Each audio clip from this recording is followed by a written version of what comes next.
So hello everyone, I hope তোমালোক সকলোৰে preparation ভালদৰে চলি আছে 2024 বৰ্ষত হ'বলগীয়া medical and engineering entrance exam বিলাকৰ বাবে। সো তোমালোক সকলোৰে সুবিধাৰ্থে যেহেতু আমাৰ ফালৰ পৰা আমি অলৰেডি তোমালোকৰ বাবে ক্ৰেশ কোৰ্স লঞ্চ কৰিছো, বহুখিনি ষ্টুডেণ্টে তাতে এনৰোলমেণ্ট কৰিছা।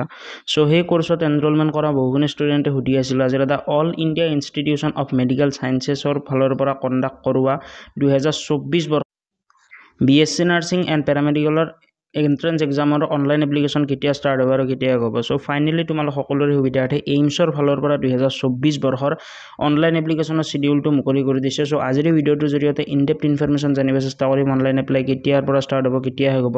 এইমছৰ এপ্লাইটো এনেকুৱা নহয় যে ওৱান টাইম এপ্লাই, তোমালোকে এদিন এপ্লাই কৰি দিলা শ্ৰীমন্ত শংকৰদেৱ ইউনিভাৰ্চিটিৰ BSc নাৰ্ছিঙৰ দ্বাৰা আৰু তোমালোকৰ হৈ গ'ল, তেনেকুৱা বস্তু নহয়। এইমছতো টোটেলি ডিফাৰেণ্ট হয়। তোমালোকে এবাৰ কোড জেনেৰেশ্যন কৰিব লাগিব, এবাৰ এপ্লাই কৰিব লাগিব, তাৰপিছত ফাইনেল ছাবমিট কৰিব লাগিব। এটা দীঘল এণ্ড লেন্দি প্ৰচেছ হয়। সো ভালদৰে কৰিবা। এই সময়খিনিত তোমালোকে এনেকুৱা নহয় যে বহুতে দৌৰাদৌৰিকৈ এপ্লাই কৰে, পাছত গৈ প্ৰব্লেম ফেচ কৰে যে মোৰ পাছত এডমিশ্যনে নহ'ল, কিয় নহ'ল, মোৰ ডকুমেণ্টছ ভুলকৈ দিছিলোঁ বা মোৰ ডিটেইলছ ভুল আছিল। সো এইকাৰণে ভালদৰে এপ্লাই কৰিবা।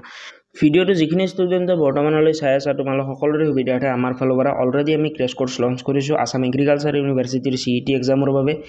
SSBHSৰ আণ্ডাৰত হ'বলগীয়া গোটেইকেইটা এক্সামৰ বাবে সিংগল এটা ক্ৰেছ কোৰ্স আৰু আসাম এগ্ৰিকালচাৰ ইউনিভাৰ্চিটি এণ্ড CITৰ বাবে ক্ৰেছ কোৰ্স। যিখিনি ষ্টুডেণ্টে বৰ্তমানলৈ আমাৰ ক্ৰেছ কোৰ্সত এনৰোলমেণ্ট কৰা নাই সকলোৱে এনৰোলমেণ্ট কৰি ল'বা। এই ক্ৰেছ কোৰ্স কৰাৰ পিছত অসমৰ এখন ভাল মেডিকেল কলেজত তোমালোকে ভালদৰে চিট পাবা বুলি মই ভাবোঁ। কাৰণ এই ক্ৰেছ কোৰ্সৰ ভিতৰত প্ৰত্যেকটো চেপ্টাৰত তোমালোকৰ ইম্পৰ্টেণ্ট কুৱেশ্যন এনচাৰ ডিছকাছ কৰা যাব, প্ৰত্যেকটো চেপ্টাৰ ডিটেইলি বুজোৱা যাব। তাৰে পিছত time to time mock test পাবা, DPP পাবা, লগতে হোৱাটছআপ গ্ৰুপ ছাপোৰ্ট পাবা। আমাৰ যিটো হোৱাটছআপ কমিউনিটিৰ ভিতৰত তোমালোকক এড কৰি দিম, সেই হোৱাটছআপ গ্ৰুপৰ ভিতৰত অসমত প্ৰত্যেকখন মেডিকেল কলেজৰ ষ্টুডেণ্ট থাকিব।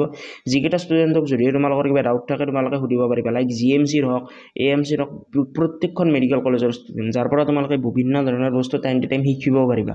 সো যিখিনি ষ্টুডেণ্টে এতিয়ালৈ এনৰোলমেণ্ট কৰা নাই মেক চিয়ৰ এনৰোলমেণ্ট কৰি ল'বা। At the time of enrolment তোমালোকে কুপন কোড ইউজ কৰিবা অফ 200। দেন তোমালোকে আমাৰ যিটো ক্ৰেছ কোৰ্স আছে সেই ক্ৰেছ কোৰ্সটোৰ প্ৰাইচটো কমি 999 হৈ যাব। জেনেৰেলি আমাৰ ক্ৰেছ কোৰ্সৰ প্ৰাইচ হয় 1199 ৰুপিজ। যদিও তোমালোকে কুপন কোড ইউজ কৰা অফ 200, দেন তোমালোকে ইনষ্টেণ্টলি 200 ৰুপিজৰ ডিছকাউণ্ট পাবা আৰু ইফেক্টিভ প্ৰাইচ হ'ব 999 ৰুপিজ। যিখিনি ষ্টুডেণ্টে এতিয়ালৈ এনৰোলমেণ্ট কৰা নাই সকলোৱে এনৰোলমেণ্ট কৰি ল'বা। গোটেইকেইটা কোৰ্সৰ বাবে যিকেইটা ৰিকুৱাৰ্ড ছাবজেক্ট হয়, লাইক BSc মেডিকেল টেকনলজিৰ বাবে তোমালোকৰ ইংলিছ ছাবজেক্টটো লাগে, দেন আমি ইংলিছো প্ৰভাইড কৰি আছোঁ। একো টেনশ্যন ল'ব নালাগে, 100% আমাৰ ফালৰ পৰা ছাপোৰ্ট পাবা। মই ভাবোঁ এই ক্ৰেছ কোৰ্স কৰাৰ পিছত অসমৰ এখন ভাল মেডিকেল কলেজত তোমালোকে চিট এটা পাই যাবা। কাৰণ এনেকুৱা ধৰণে পঢ়োৱাৰ পিছত একো মই ভাবোঁ নৰয়, কাৰণ কিতাপৰ ভিতৰতে বস্তু আহিব, কিন্তু কি আহিব সেইখিনি নাজানে। কি আহিব সেইখিনি ক'বলৈ আমি আছোঁ। কেৱল ক্ৰেছ কোৰ্স এনৰোল কৰা, ভালদৰে তোমালোকে ষ্টাডি কৰি ষ্টাৰ্ট কৰি দিয়া। সময় খুব কম আছে, মাজত 2 মাহ সময় আছে। এই 2 মাহৰ ভিতৰত যিখিনি মানুহে প্ৰিপেৰেশ্যন কৰিব, নিজৰ কাৰণে সময় দিব, খৰচ কৰিব, তেওঁলোকে ভালদৰে ছাকচেছ পাব। যিখিনি ষ্টুডেণ্টে খৰচ নকৰে, যিখিনি ষ্টুডেণ্টে ভালদৰে অৰ্থাৎ বস্তুখিনি নিজৰ টাইমটো ইনভেষ্ট নকৰে, তেন তেওঁলোকে অৰ্থাৎ নেক্সট ৰিটাৰ্ণ অন ইনভেষ্টমেণ্ট নাপায়। মই বহুত এনেকুৱা ষ্টুডেণ্ট দেখিছোঁ 2023 বৰ্ষত, যিখিনি ষ্টুডেণ্টে পাছত ৰিগ্ৰেট ফিল কৰে যে আগতে বস্তুটো ভাবিব লাগিছিল, এতিয়া ভাবি কি হ'ব। তোমালোকে সেইটো ভুল নকৰিবা। যিখিনি ষ্টুডেণ্ট চিৰিয়াছ হয় মেক চিয়ৰ তোমালোকৰ মাজত সকলো ষ্টুডেণ্টে ক্ৰেছ কোৰ্স এনৰোলমেণ্ট কৰি ল'বা। এই ক্ৰেছ কোৰ্সৰ ভিতৰত যিখিনি মানুহে পঢ়াই আছে তেওঁলোকে নিজেই মাল্টিপল এক্সামিনেশ্যন ক্ৰেক কৰি থৈছে, like BSc medical technology, D.Pharm, B.Pharm, paramedical, এনেকুৱা মাল্টিপল এক্সামিনেশ্যন, যাৰ ফলত তোমালোকে এক্সামটো ক্ৰেক কৰাৰ ক্ষেত্ৰত আৰু আন 10জন ষ্টুডেণ্টতকৈ আগত থাকিবা। এইখিনি আছিল। নেক্সট এতিয়া আমি ভিডিঅ'টোৰ আগলৈ আগবাঢ়ো। যিখিনি ষ্টুডেণ্টে এনৰোল কৰিব বিচাৰা তোমালোকে হোৱাটছআপ নাম্বাৰ এটা মই ডিছক্ৰিপশ্যন বক্সত দি দিম, আমাৰ হোৱাটছআপ নাম্বাৰত যোগাযোগ কৰিলে আমাৰ টিমে তোমালোকক ছাপোৰ্ট কৰি দিব বা কিবা প্ৰব্লেম থাকিলে হেল্প কৰি দিব। আৰু কোৰ্স ৱাইজ গোটেইকেইটা লিংক দিয়া থাকিব, কুপন কোড দিয়া থাকিব। কুপন কোড ইউজ কৰিবা, ইনষ্টেণ্টলি 200 ৰুপিজৰ ডিছকাউণ্ট পাই যাবা। বাকী এতিয়া আমি ভিডিঅ'ৰ আগলৈ আগবাঢ়ো। সো এইখন আছে অফিচিয়েল নটিফিকেশ্যন, ইয়াতে চাব পাৰা এডমিশ্যন নটিছ। আৰু ইয়াতে তোমালোকক পোনপ্ৰথমতে দিয়া আছে schedule for under graduation course. তো ইয়াৰে পোনপ্ৰথমতে চাব পাৰা বেছিক ৰেজিষ্ট্ৰেশ্যন। যিহেতু মই অলপ সময় আগতে ক'লোঁ যে তোমালোকৰ এনেকুৱা নহয় যে ওৱান টাইম এপ্লাই, এবাৰ এপ্লাই কৰিলে হৈ গ'ল, তেনেকুৱা ইয়াতে কোনো ছিষ্টেমে নাই।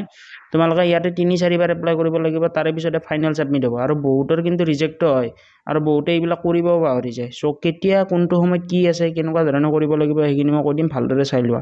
সো পোনপ্ৰথমতে আছে বেছিক ৰেজিষ্ট্ৰেশ্যন। সো যিখিনি ষ্টুডেণ্টে বেছিক ৰেজিষ্ট্ৰেশ্যন কি নাজানে কৈ দিওঁ। সো পোনপ্ৰথমতে তোমালোকৰ বেছিক ৰেজিষ্ট্ৰেশ্যন কৰা হ'ব, লাইক তোমালোকৰ বেছিক ইনফৰমেশ্যন, তোমালোকৰ দেউতাৰ নাম, মাৰ নাম, তোমালোকৰ নিজৰ নাম, কি পঢ়িছা, ক'ৰ হয়, কোন ডিষ্ট্ৰিক্টৰ হয়, মোবাইল নাম্বাৰ কি, ফোন নাম্বাৰ কি, এইখিনি বস্তু দিব।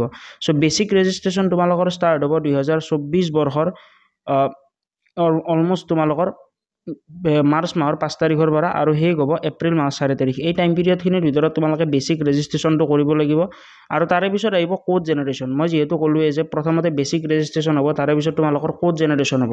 কোড জেনেৰেশ্যন আৰম্ভ হ'ব তোমালোকৰ মাৰ্চ মাহৰ 12 তাৰিখৰ পৰা এপ্ৰিল মাহৰ 12 তাৰিখলৈ 2024 বৰ্ষৰ। এই ডিউৰেশ্যনখিনিৰ ভিতৰত তোমালোকে কোড জেনেৰেশ্যন কৰিব লাগিব। তাৰে পিছত নেক্সট আহিব ফাইনেল ৰেজিষ্ট্ৰেশ্যন। ফাইনেল ৰেজিষ্ট্ৰেশ্যন কৰাৰ সময়ত তোমালোকে ফিজ পে'মেণ্ট কৰিব লাগিব, যিটো ফিজ যদিহে তোমালোকে পে'মেণ্ট নকৰা দেন তোমালোকে ইন ফিউচাৰ এক্সামৰ এডমিট কাৰ্ডখন নাহিব। চ' ফাইনেল ৰেজিষ্ট্ৰেশ্যন তোমালোকৰ ষ্টাৰ্ট হ'ব মাৰ্চ মাহৰ 12 তাৰিখৰ পৰা এপ্ৰিল মাহৰ 12 তাৰিখলৈ। চ' এই টাইম পিৰিয়ডখিনিৰ ভিতৰত তোমালোকে নিজৰ ভালদৰে অনলাইন এপ্লিকেশ্যনটো কৰিব লাগিব। আৰু যিবিলাক ষ্টুডেণ্টে ভাবি আছা যে এপ্ৰিল মাহৰ 12 তাৰিখৰ আগত এইখিনি ষ্টেপ বাই ষ্টেপ বা বেলেগকৈ কৰিব লাগিব, দোকানলৈ 3 দিন যাব লাগিব, 3 দিন গৈ 3 দিন এপ্লাই কৰিব লাগিব, তেনেকুৱা চিষ্টেম ইয়াতে নাই। মই তোমালোকক এটা ভালদৰে উপায় দিওঁ, সেই উপায়টো ফ'ল' কৰিবা বা মই যিখিনি বস্তু কওঁ সেইখিনি বস্তু ফ'ল' কৰিবা, তোমালোকে এদিনতে এপ্লাইটো হৈ যাব। কিন্তু ভালদৰে এপ্লাই কৰিবা, একো ভুল নকৰিবা, আদাৰৱাইজ তোমালোকৰ ইন ফিউচাৰ নিজৰ প্ৰব্লেম হ'ব। ইয়াতে মোৰ একো লাভ লোকচান নাই, জাষ্ট মই তোমালোকৰ ভালৰ বাবে কৈ আছোঁ। চ' তোমালোকে এটা কাম কৰিবা, মাৰ্চ মাহৰ 20 তাৰিখৰ পৰা আৰম্ভ কৰি পাৰিলে মাৰ্চ মাহৰে 30 তাৰিখ এই 10 দিনৰ ভিতৰত এপ্লাইটো কৰি ল'বা। যিহেতু তোমালোকে এপ্লিকেশ্যন কৰিবাই, বহুত দেৰিলৈ ৰখি নাথাকিবা, কাৰণ এইটো অল ইণ্ডিয়া লেভেলৰ এক্সামিনেশ্যন হয়, অৰ্থাৎ এইমছটোত। চ' ইয়াতে বহুখিনি ষ্টুডেণ্টে এটা সময়তে এপ্লাই কৰে, চ' যাৰ ফলত ছাৰ্ভাৰটো পাছলৈ বহুত ডাউন হৈ যায়। এপ্লাই কৰাৰ 5 বা 6 দিন আগৰ পৰা ছাৰ্ভাৰটো বহুত ডাউন হৈ যায়। চ' এইবাবে ভালদৰে এপ্লিকেশ্যন কৰিবা, একো ভুল নকৰিবা। কিবা এটা সৰু মিষ্টেকৰ বাবে কিন্তু ইয়াতে ডাইৰেক্ট ৰিজেক্ট কৰি দিয়ে। আৰু তোমালোকে এই টাইম পিৰিয়ডখিনিৰ ভিতৰত, অৰ্থাৎ মাৰ্চ মাহৰ 20 তাৰিখৰ পৰা মাৰ্চ মাহৰ 30 তাৰিখ, এই টাইম পিৰিয়ডখিনিৰ ভিতৰত যদিহে এপ্লাই কৰা তেন্তে তোমালোকে ছিংগল এদিনতে গোটেইখিনি কাম কাজ হ'ব।